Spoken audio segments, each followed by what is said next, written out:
For the efficient lubrication of this machine, we recommend Gargoyle Etna Oil Light for ball bearings Voco ball bearing grease medium. Gargoyle lubricants are manufactured by Vacuum Oil Company, New York, USA. Gargoyle oil? Sounds like that'll be easy to find.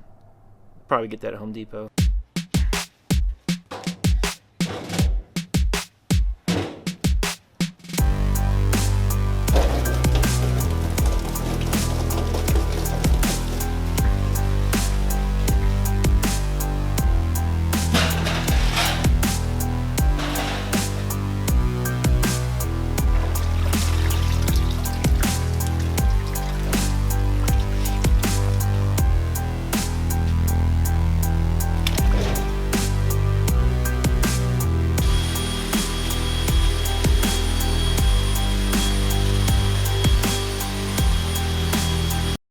Alright, so I've slowly been wrenching on this machine, taking it apart. It's an absolute mess. I didn't realize how hard it would be to clean all these parts. Still got parts soaking in vinegar. Got parts over here. Parts over here that are waiting to be soaked in vinegar. The wheels are off, as you can tell. Those weren't too difficult to get off. I popped those off with a little pulley puller. These parts are all cleaned and ready for paint, primer. The only issue I'm having with this, and I would love it if anyone could help me figure this out. I tried to take the bottom housing apart. I don't know what you call this. I would call it an end bell. It holds the bearings to this shaft. And I started messing with it and unbolted it here and tried to pull it off, but I could not get it off. And in the process, I think I may have gotten some dirt down in there because this is not turning quite as well. And it's making a little noise. Sounds like there's some dirt in there. So I'm hoping that if I just pump that with some more grease, it'll kind of lube it up and get it back in shape. But if anyone's messed with these, which is probably unlikely that I'll find anyone that knows anything about it, I would love some insight on possibly how to get that apart. I can kind of look inside. It's just hollow in there. I mean, the shaft goes through. There's a bearing here, and there's a bearing on that side, and that's where the drive or the pulley goes. I need to clean it out. It's pretty messy. So if anybody has any ideas on how to get that apart, I'd greatly appreciate it. Okay, so I wanted to show you guys real quick this is the top shaft that holds the wheel. It has a tapered, tapered shaft that the wheel goes into. We've got bearings right here. They look to be in really good shape, although I'm thinking I may replace them with sealed bearings so I don't have to worry about greasing them. I don't know anything about these. 207 KD Fafner. 207 KD Fafner. I don't know if anybody knows anything about bearings, but seem to be in good shape. This is the housing. I do not want to get these dirty.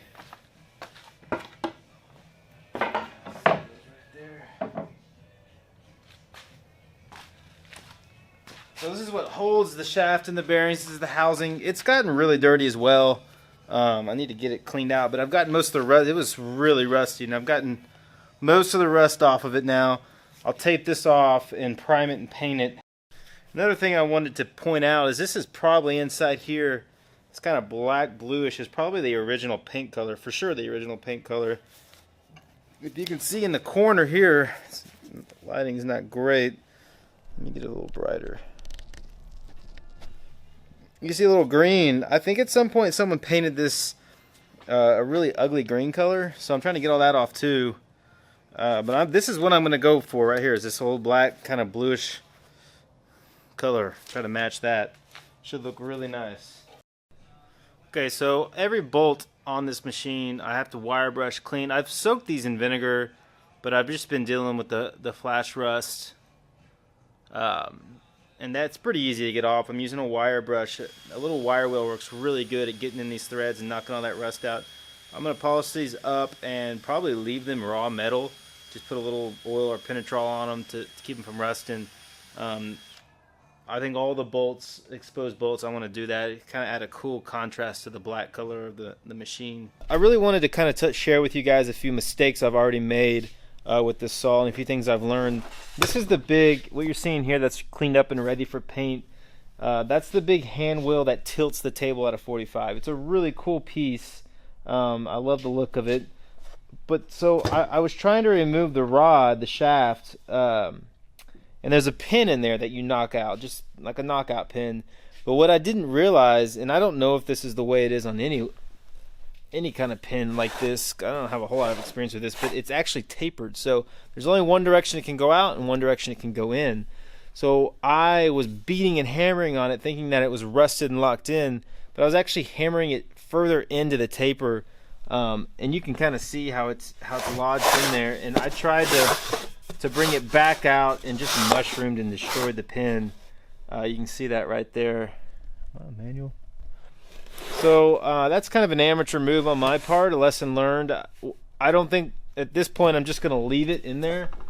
There's no reason to take it out. I just cleaned it with it in there, and if I ever need to take that wheel off, I'll have to come with a drill and drill that pin out and make a new one, have someone machine a new tapered pin. So if you're working on an old machine and you're driving out pins, make sure you look for the small diameter hole and drive from that hole and pop it out. Okay, so that really closes it down for this episode on the bandsaw. I'm trying to keep you guys as up to date as I can on it. I want you guys to be able to see as much of the process as possible as well.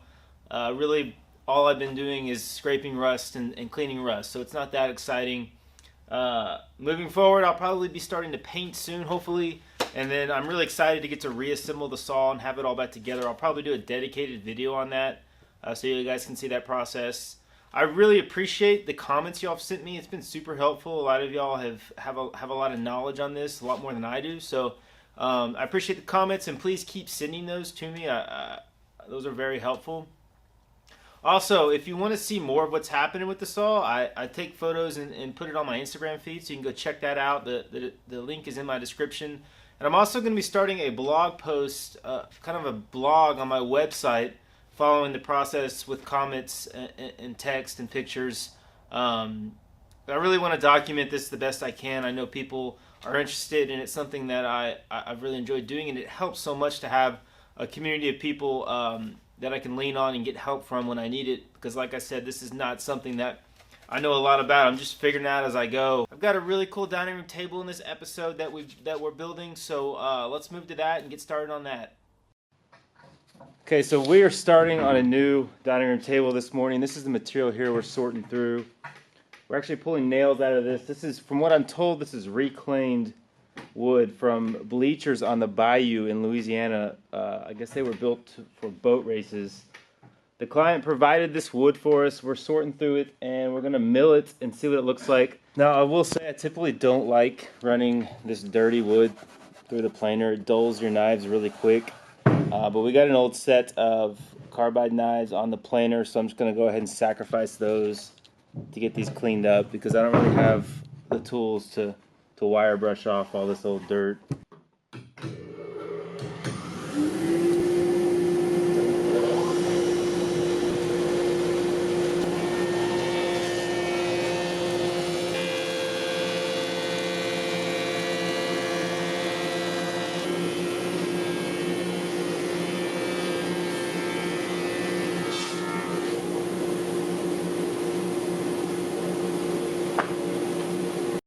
Okay, so we're laying out the top for the redwood table. Typically when I lay out a tabletop, I'm looking to orient the grain to match the grain, so you don't necessarily see the joints and the transitions between where the joints are. And I usually select my material so that I can do that fairly easily. So here we just cleaned up all the boards and just picked the boards that looked best for this top and just mixed them and put them together. You can see Ryan and I here doing that. So here you can see Ryan is joining the edges, kind of preparing them for glue up. We typically will do this on our joiner. We have a machine for this, but it only has like a 60-inch bed, and these are 10-foot pieces, so it's really hard to get an accurate straight edge off of that joiner. So we have to use the hand plane to do this process, and that's what Ryan's doing. Ryan starts off, usually here we had we're touching on the ends, so the center the boards were kind of bowed. So Ryan was working the ends down a little bit, and then once you kind of work them down where you think they need to be, the idea is to take full length passes, and you're watching the throw to your plane the whole time to make sure you see your shavings are coming out at full with shavings. And once you do that, it really leaves you with a pretty accurate joint. You can kind of tweak it and put them together. That really the goal is to have what's called a spring joint, where you have a slight gap in the middle and you're tight on the ends. So ideally, what you can do is just put a couple clamps in the middle of the top, squeeze them tight, and the ends are just pressured tight together.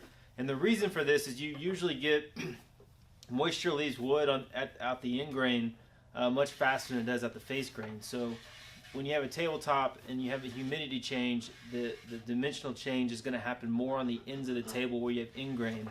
So you want a good tight joint there. If you're forcing the joint together on the end, at the end, you're bound to have a joint failure there. So real quick, I wanted to show you guys where we were at. We had the top glued up. You saw some footage of us processing that wood and cutting it. We started working on the joinery. I wanted to shoot more footage of this, but we've just been so busy. I kind of missed yesterday as we started cutting mortises. But these are the leg blanks. And Ryan worked on the mortises yesterday. Here they are here. These actually go all the way through. So I don't know if you can tell.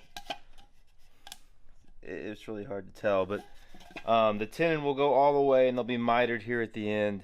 So you're going to have a large glue surface. That's the whole idea, is to have a lot of strength. This is a long table, 10 feet long, with just 4 legs for the base and a fairly small apron. So we need to have a really solid well-cut and joints on this table to withstand that kind of leverage and length for the table.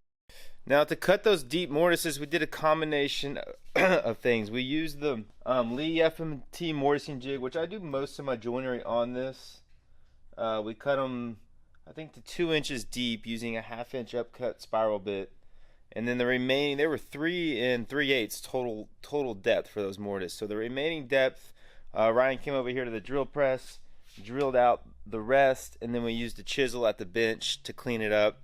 And that's kind of how we made those. It was a pretty simple process. The tenons we're going to cut on the table saw.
As long as all the shoulders are all the same. Well, this is why, because when I chisel it to a point, you can't chisel like the curve. So it's bottom, it's hitting that. As you can see, there's an 1/8 inch gap down there. The edges. It's hitting at the ends.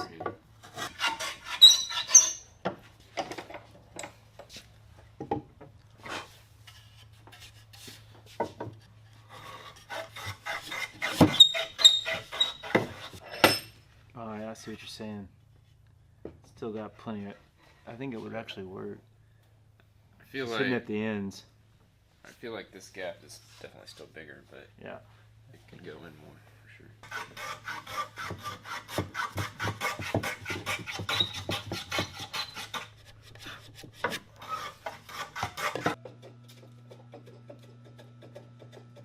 So we also are tapering the legs. I actually took them out to another shop to cut them on their bandsaw. Hopefully we'll have to do that soon once we get the big Oliver up and running. But my little 14-inch hasn't been working well, so I took them out and cut the taper on the bandsaw, and then I just come back with a hand plane and smooth them and even them all out and work them. It's a pretty simple, easy process. It's usually the way I do most of my taper.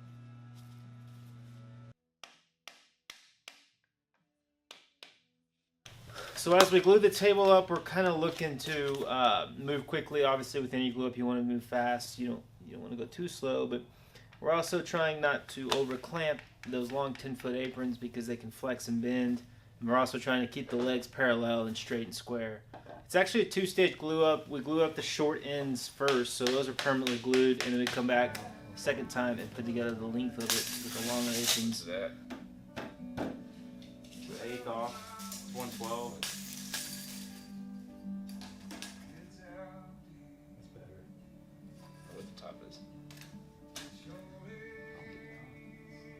111 and just under 7/8. As far as the finish on this, we're just doing a clear lacquer, kind of a dual rub finish. I'll probably shoot 4 or 5 coats. The wood is real spongy and absorbent, so you can see some unevenness in the sheen of the wood because there's areas where the finish is absorbing more than in other areas. So you have to kind of build up those coats to kind of seal it in and get a good even sheen on it.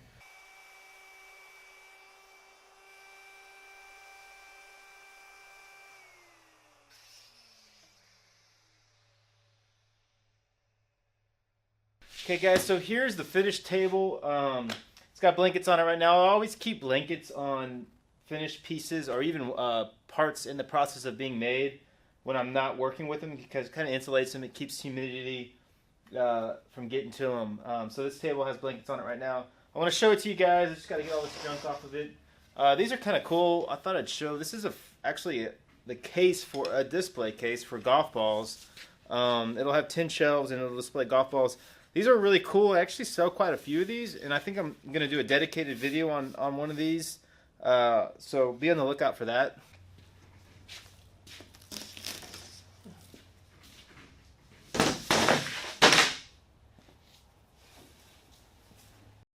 So one of my big concerns with this table was the fact that it has a 10-foot span.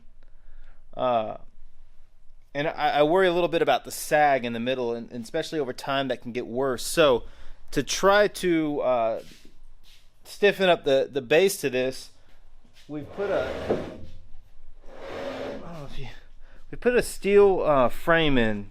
You can see the steel frame. It goes all the way around. It's bolted in, or it's screwed in with lag screws at the corners into the leg. So I'm trying to get a shot down the table right now, and you can see that apron is staying fairly straight. I can't see any bow in it, and it might have a slight bit of bow, but it's really pretty stiff. And that's the whole idea with putting that steel frame in there. This redwood is really not very strong, sturdy wood, so trying to span 10 feet with those boards, I mean, they were sagging pretty good without the steel in there. It's got a middle runner there for some stiffness, and it's got the holes drilled in it for attachment. These holes are oversized. I think they're 1/2-inch holes, and I'll use like a number 8 panhead screw with a washer, and that'll allow for some seasonal movement. There's probably about 3/16 to a quarter, probably 3/16 in both directions if you center in the hole for movement. So as always, I really appreciate you guys watching these videos. I hope you're learning something. I hope you're interested in it. The behind the scene videos are a little bit more work on my end, but I really think that they're great content, and they kind of show what goes on behind the scenes when you're building furniture in kind of a business setting.